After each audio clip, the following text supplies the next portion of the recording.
Great to be with you again on Locked On Texas Tech on the Locked On Podcast Network. Your team every day, always free and available on YouTube or anywhere you get podcasts. And today's episode brought to you by Gametime. Download the Gametime app, create an account, and use our code LOCKEDONCollege for $20 off your first purchase with the only Chris Level. I'm Casey Cowan. Chris, great to be back with you once again. And you know we're nearing the end of the week whenever it's Matador Mob mailbag time. We waste no time because we got another full bucket. So let's dive right in. We've got many different subjects to cover. We'll get to some hoops we got coming up this weekend, Tech and Houston, and also a bigger picture question regarding the future of the hoops program and sort of how that ties into the investment we've seen in other areas, specifically Red Raider football. Also want to get to, of course, what's continued to be reported on here this week as it relates to a pursuit of your general manager, that being James Blanchard by Notre Dame. Depending upon the outlet that you're looking at, reading, hearing from, varying degrees of confidence that maybe it will or won't happen, or has or hasn't happened. So we'll try to catch up on some of that coming up here in just a moment and talk about some options if you were to be in a non-James Blanchard world.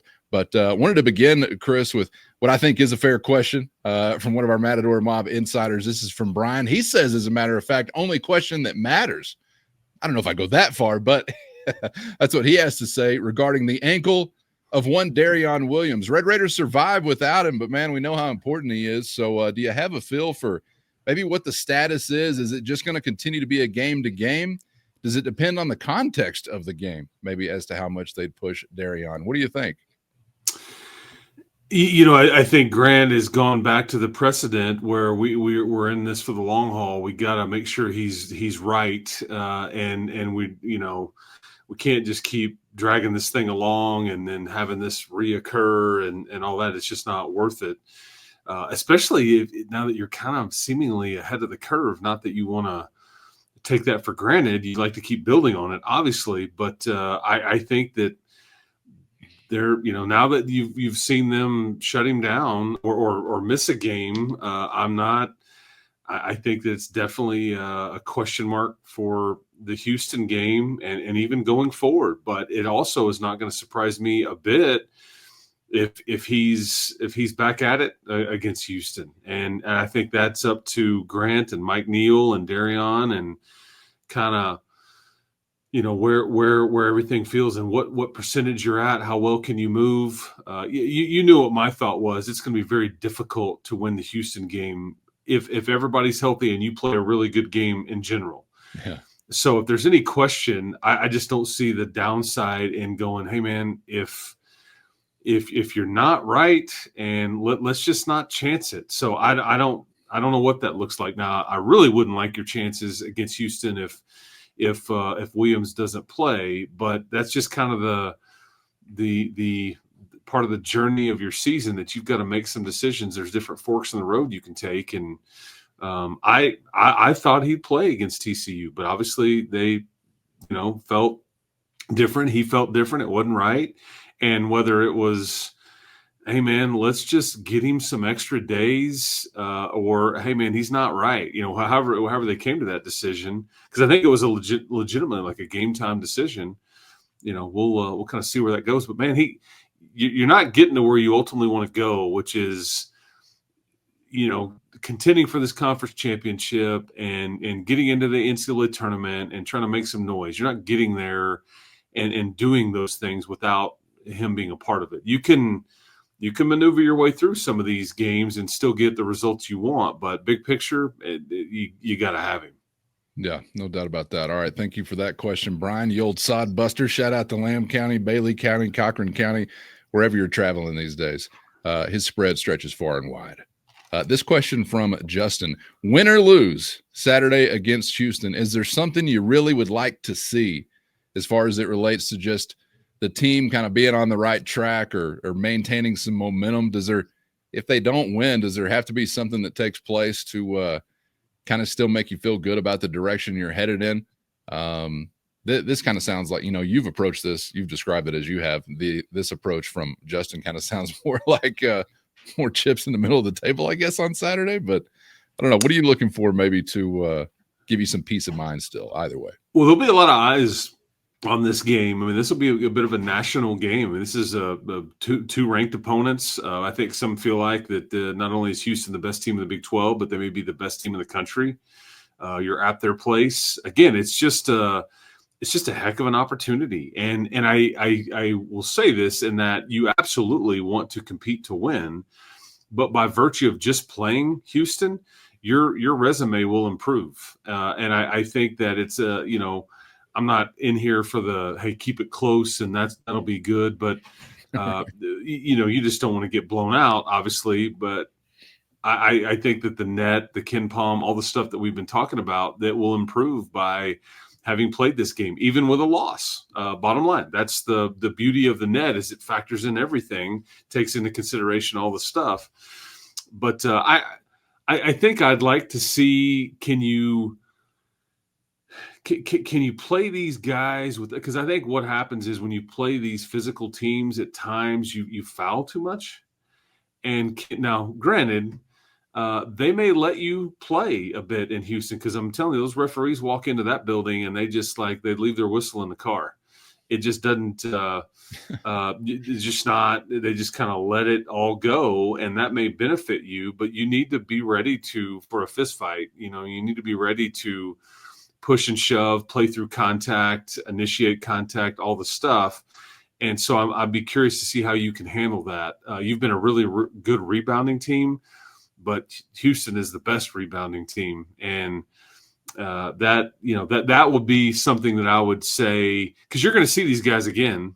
They'll be in Lubbock in a few weeks. And, I just want to, and to beat them, you'll ultimately have to shoot it really well. You won't get just so very many clean looks, and the ones that you get, you better knock down, because you're not getting a second crack at it. So, well, and there's an answer right there for a question from Alex that was kind of asking where the recipe started for a chance to win the game. So, yeah, and I'm not saying you have to go make like 12 or 15 threes to have a chance, but just shooting a good percentage, because here's the crazy thing.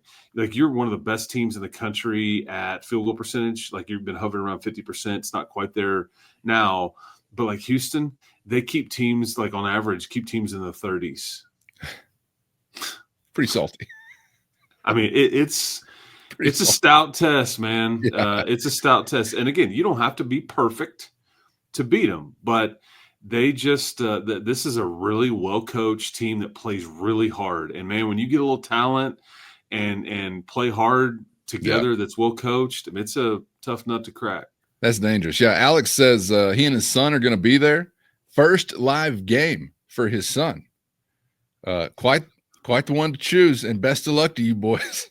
Best of luck to you boys. If you're going to be a Red Raider, you got to be tough. So maybe it's a good way to kickstart the live Red Raider experience on the road against top 10 Houston. We'll see how it goes. And we'll get back to setting the table in a little more complete way on an upcoming episode prior to tip-off there. So make sure you're subscribed on YouTube or anywhere you get podcasts so you don't miss that one. Thank you for those questions. Popular question this week involving news reported on this program and elsewhere regarding a pursuit of the Red Raider football general manager, James Blanchard. And as you and I are having this conversation, Chris, I think that title still remains intact and accurate. So we'll just go with that. But we had Jonathan, we had Ed, we had Kent, we had Jack, we had Nick, we had Brad, Lisa, we had Robert, Sawyer, all in some variation, asking about one James Blanchard. And actually, most of these questions, which is where I want to take you here, more so kind of involved what options even look like if you were thinking about a future without James Blanchard. Is that something in-house? Is it a name like Brian Nance that we mentioned? Does Blanchard have a crew that you'd have to expect to lose that would roll with him if he departs? And I know it's a really early conversation to have when nothing's even happened, but for curiosity's sake, where does your mind take you whenever you think about maybe that possibility and what that could look like? First, today's episode brought to you by Gametime. Whether it's sports, music, comedy, or beyond, we all love going to live events. And now Gametime has made it even easier to get tickets for your favorite events with their new feature, Gametime Picks. This feature trims all the fat to show you only incredible deals on great seats, so you don't have to waste time searching through thousands of tickets. You'll always find can't beat deals. Plus, the app's all-in pricing shows the total cost up front with no surprise fees at checkout. Take the guesswork out of buying tickets with Gametime. Download the Gametime app today, create an account, and use our code LOCKEDONCollege for $20 off your first purchase. Terms do apply. Again, create an account and redeem our code LOCKEDONCollege for $20 off. Download Gametime today. What time is it? Gametime. It's a great question to ask. I think that the answer could be and how you get to that answer. If Blanche were to leave, that's the okay. What now? And I have the same question. Like, would Blanche take people with him? I mean, I would be shocked if somebody didn't go. And so what you've got is Brian Nance, you've got Sean Kinney, and you've got Wesley Harwell. I don't know if I'm leaving anybody out, but that's the core of the personnel department. Sean and Brian, I think, have been here from the get-go since Joey got here, or pretty soon on that. And then I think Harwell joined it a year or so ago. And I would say that the Blanche and Joey have such a good relationship that if he were to leave, I don't think it would be contentious. And that may be exactly why he doesn't leave, just because of that relationship. But if he were to leave, I think that I could see Blanche going, hey, man, this guy or these people, this is who you need to talk to. I could see like where there would be some help offered and some, consultation along those lines. And I'm sure that they're way ahead of us on these things. And I'm sure that's just part of being a football coach these days is like when the phone rings, you don't know whether the conversation you're about to have is good news, bad news. Is somebody trying to hire my person? I mean, you've just done this and hired away from Texas State and from Houston and from a variety of other places as you've added and tweaked your staff. So they will have a good feel there. I just don't really know what that looks like. And then depending on what you do there, like other people may have different philosophies. They may have a different formula. They may believe in different things and have good reasoning for it. Sure. Just because you're doing it a certain way. And so what all does that look like? That's a loaded. Great question. Well, yeah. I mean, it really is, because here's the thing. This is fairly new. It's a niche. It's a kind of a cottage industry. Not every program out there has a GM or a personnel department. They're starting to get them, or they're starting to develop or see the need, or this is just kind of how some of this stuff is starting to work. And so there's just, there's only so many. And I think Joey holds Blanche in very high regard. And because of that, everybody else does. And I think that it would be a real interesting dynamic if he were to leave. But that's an interesting one. I was texting with the Matador Mobster, who actually shared a link with me to an interview with James Blanchard. I guess this was from last year, and he specifically points out regarding one Brian Nance, he feels like he could be a general manager in his own right in the next 12 to 18 months. Yeah. And so that was kind of interesting to recall as this situation arises, but we'll let it play out and see whether or not you've even got to consider such things. But as for podcast purposes, we're considering them already, for sure, thinking about what the next step might be.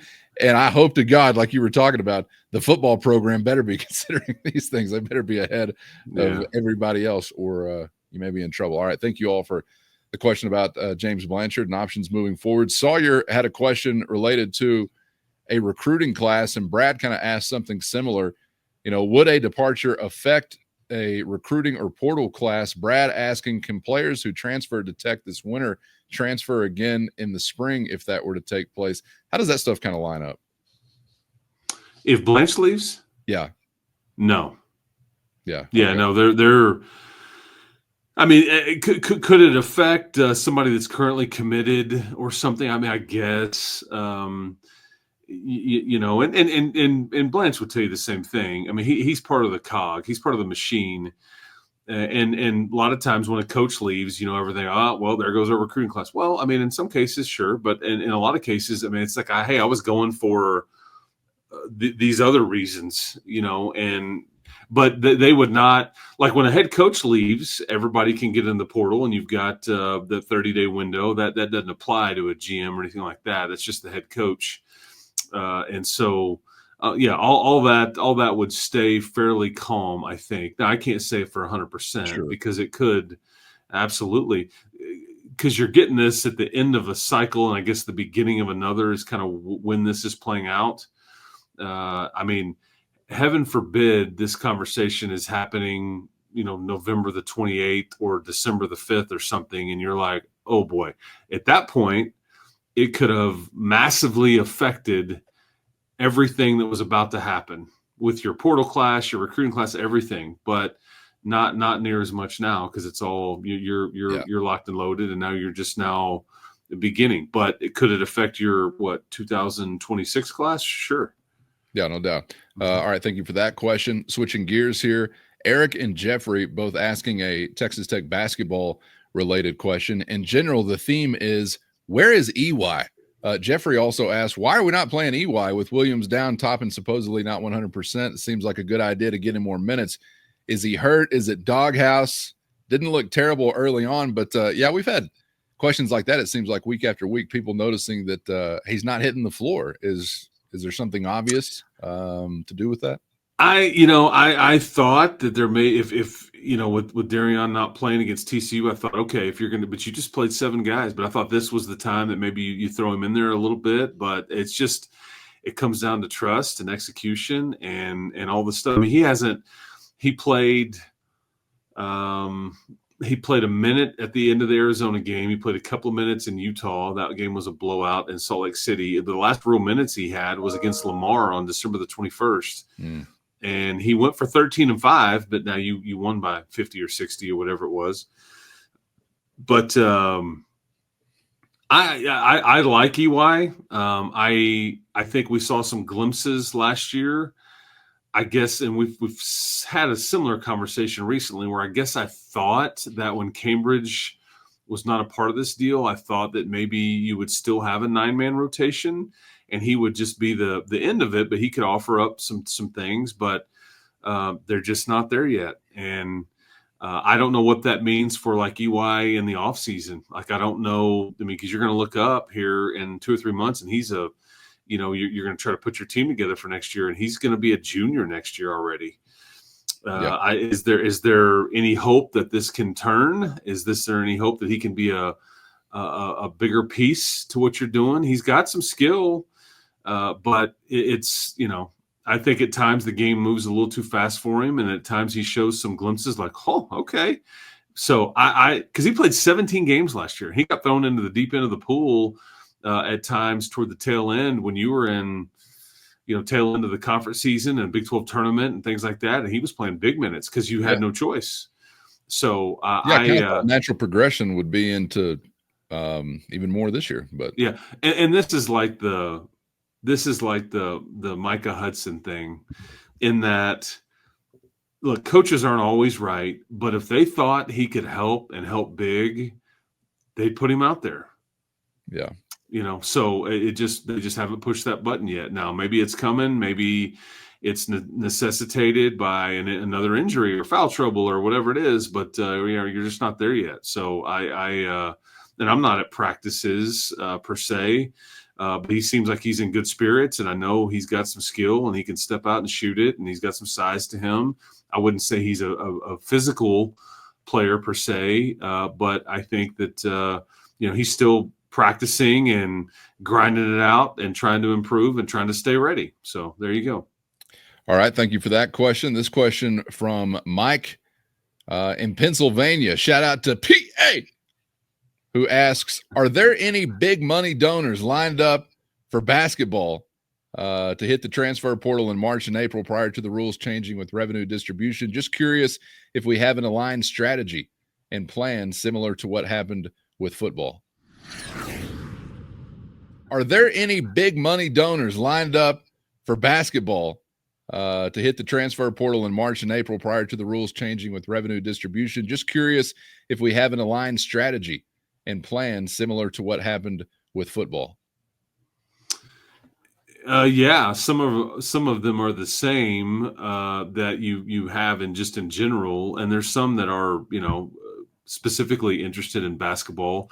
I don't know what this will look like, but I do know that you have had a plan in place, and you will try to take advantage of the rules as currently constructed before they change.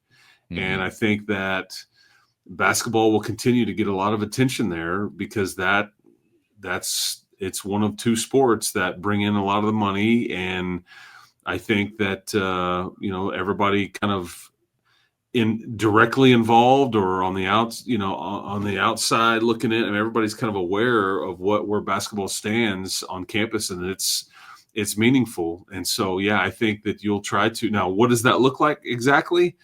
Because the first thing you have to figure out is, okay, what kind of dollar figures are we looking at? Because you got a lot to replace here. I mean, theoretically, you're going to turn the page because these are the questions I would have aloud as we look together at that situation. I mean, JT Toppin, and he's I guess going to go to the draft. He's a projected, kind of second round pick, late first rounder type guy right now. I've seen him as high as 17 on a mock and all these things. Darion Williams, I've seen projected as a second round pick. He could come back. JT Toppin can come back. Get either one of those guys back. I mean, that's not going to be cheap, you wouldn't think. You will have to replace Chance McMillan. Kerwin Walton will exit. And then, I can't imagine that Christian Anderson would, Elijah Hawkins, you're going to have to replace. So, I mean, there's going to be a lot going on here. You will have hopefully Overton back and Christian Anderson back. And, and then you've obviously just signed Mariel Akuntak, and then there's EY, and there's Leon Horner, and there's Jazz Henderson and all that. But yeah, you'll have to, maybe I'm forgetting somebody, but yeah, there's just a lot of potential movement there, but you may not know the answers to that. And the tricky thing about like the draft, that process plays out in late May. The draft is in mid to late June, and you kind of typically need to know about your situation in early to mid-April. So I don't know, I think that you'll have to get some decisions from some of those, like a Toppin and a D5. Like you'll have to get some decisions from them fairly quickly. You won't be able to let it play out, I don't think. I don't know. That dynamic will be interesting because I think the way some of the rules are written, it's like you kind of need to have some of these deals done and finances, agreed to and shelled out before maybe the NBA draft takes place. So yeah, I'm sure that they'll have a plan, but that's an interesting dynamic to try to watch. Well, you mentioned those two guys in Darion Williams and JT Toppin. Cameron actually asked, is there any chance we can money whip or by other means Darion Williams and JT Toppin into coming back next year? I guess it's more than zero, but what? Yeah, I mean, I wouldn't rule any of that out. Okay. I would not. I don't. And again, I think both are. It's just hard to get a guarantee in that, because again, I go to if you're like the first pick of the second round of the NBA draft, there's just nothing that's attached to that. And that's what it's a total roll of the dice. And so, yeah, I think you can offer up a bird in the hand and say, okay, would you consider this? And it's you're locked and loaded and the whole deal. So, yeah, I think that may be an option that you pursue. Sure. But I think JT Toppin comes here with the idea this is a 1-year deal. We'll see. And when you play Houston in a couple of weeks, if he were to do really well in those games, I would say, and I want him to, right? I would say, sure, I would say, yeah, probably ought to spend your time and energy on another forward that you're going to bring in here, as opposed to trying to keep him here. Because I mean, those are the kind of games where if he plays well, and those like the NBA folks are going to go. Yeah, those are money-making games. Those are like the money ball on the rack in the three-point shooting Mm-hmm. contest. They count for just a little extra if you're able to show out there. All right, thank you for that question. On another front, this one from Bobby, who says, I've heard more than one person express concerns about our football strength and conditioning program not being up to par. Are we not getting stronger, faster, developing as fast as other programs? Bobby says, I admit I simply don't know if this is valid or not. Just curious as to your thoughts on this subject. How do you think it compares a few years into the McGuire era to others in tech history, or maybe what you see elsewhere across the conference? I think this is I mean, there's probably real conversations to be had, but it's anytime that there's a slew of injuries with the football team, which guess what, every team deals with this. It's either like, well, I think our cleats suck. I'm going to blame the cleats, or it's the strength coach's fault and all that. I can't pretend to know. I haven't seen metrics or data or anything there. I think you always try to be bigger, faster, stronger. That's for Joey to decide. I've not seen anything like, oh my gosh, they are revolutionizing and changing the sport, or God, this is rotten. They're malnourished. Exactly. Yeah, I mean, and now you've got all these new bells and whistles to really enhance that aspect with a brand new weight room and all kinds of things to kind of help with sleep and just all the stuff that came with that new building. So I'm probably not the, I haven't heard any criticism. I also haven't seen anybody just walk by me and go, oh man. And I'm talking about like outsiders or unbiased folks that go, because a lot of times, man, yeah, you can make kids bigger and stronger. You can. And I think that's the goal. But a lot of times it's what you bring into the program on how that's going to go. Right. I do know this, the guys they just brought in here from via the portal, they're already all big and faster and stronger. Sounds like the strength and conditioning program is getting better already. It's funny how that works. Yeah, exactly. We're all smarter now. Yeah. I mean, if you see Lee Hunter out there, you're going to be like, damn, our strength coach is incredible. And amazing. And really you had nothing to do with it. So this is just kind of how it goes. I mean, they call him I had a quick little spasm just seeing somebody out there who was tweeting about a top 10 defensive line transfer ranking, and there were 2 double T's on that list. And I'm thinking, there were. I should pinch myself, make sure I'm awake. And I was. All right. Thank you for that question. Speaking of landing guys like that, Jared asks, seeing as we haven't landed anyone else in the portal class in quite some time, does that mean we're feeling pretty good about what we have now? Is it that we're not hitting on players that we want? How would you describe it? No, I think there was only so many. I mean, hey, look, man, they went way above what Joey first thought. That's true. I mean, remember it was 8 to 10, maybe 12. I mean, what'd you end up with, like 18? I think what they felt like was they're like sending your wife to the shoe store. Not that you would send her, but when she goes, just maybe a pair and I don't know, some flip flops, and then here comes 10 boxes back to the house. Yeah, no defensive lineman. I think they just saw that the production in the portal was just like too good to pass up in a lot of circumstances. Right. And I think they, it's like a drug a bit. Like, okay, we've got the wherewithal, we've identified, we've got the funds, it's all like so. I mean, I just think they kind of kept going, and I think everybody was aligned in that. And then I think at some point you go, okay, there is only so many spots. Okay. And I think you're going to have to, because you went way over, now you're at like, I think you're at like 7, 8 or 9, somewhere around in that number of being over going into the spring, that you'll have to eventually whittle your way down from come July 1 or whatever the actual date ends up being.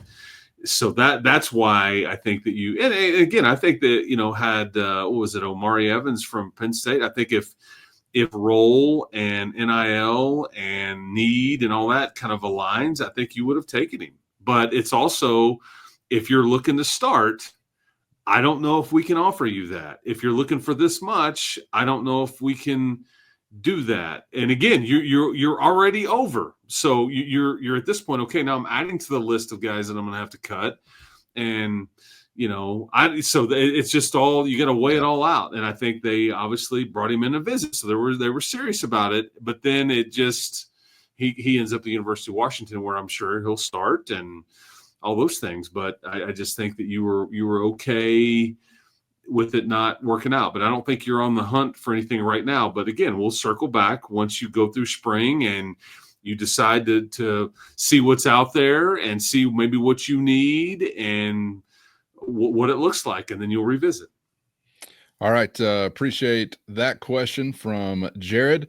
The next question from Andrew, who asks, are the folks in the building worried about the QB room? But actually, to hear that answer, you're going to need to be a Matador Mob insider so you can hit the Matador Mob mailbag overtime for all subscribed. You can do it today by hitting the show notes and find the link for a free 14-day trial. And, of course, that's your direct line to Chris and myself with a one-on-one text sent straight to your phone. So for those on the outside, this is where we leave you. Make sure you're subscribed on YouTube or anywhere you get podcasts so you never miss an episode. Hope you have an excellent weekend. Chris, appreciate your time. As always, I'm going to squeeze a few more answers out of you, so hang tight. But enjoyed it all week long, man. Hope you have a great weekend. Absolutely. I will spend it in H-Town. And, I hope everybody has a great Friday and weekend and all that good stuff. And we'll talk to you again soon. That's right. Thanks for being out there, and thanks to the everydayers. And, of course, again, if you are interested in becoming a Matador Mobster, you can do it today for less than a cup of coffee a month. Just hit the show notes. Find the link for a free 14-day trial and get the full mailbag experience next week. Have a great weekend, everybody, and we hope to see you back for the next round on Locked On Texas Tech.